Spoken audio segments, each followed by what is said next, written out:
F'dawn l-4 tiem 485 espert fil-qasam tal-mediċina marbuta mal-vizzi minn 55 pajjiż iltaqgħu f'Malta biex jiddiskutu t-tema tal-bini tar-reżiljenza fir-rigward tad-dipendenzi fir-realtà tal-pandemija. Il-professjonisti kellhom l-opportunità li jikkontribwixxu u jiddiskutu f'46 simpożju differenti. Apparti minn hekk kien hemm 12 laqgħa fil-marġini tal-Kungress u 11 sessjoni plenarja indirizzata mill-kelliema ewlenin.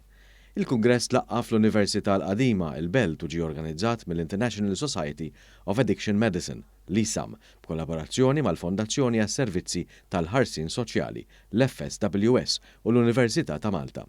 Din kienet l-ewwel darba li dan il-Kungress ġie organizzat f'Malta.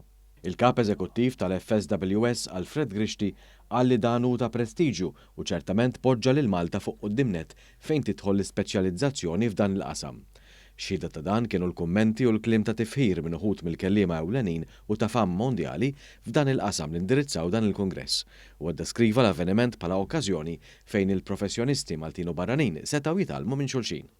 Il-konferenza tal-ISIM kienet okkażjoni fejn aħna tallimna ħafna minn esperti barranin fil-qasam tal-addictions kif ukoll samna magħhom ix-xogħol li qegħdin nagħmlu Malta.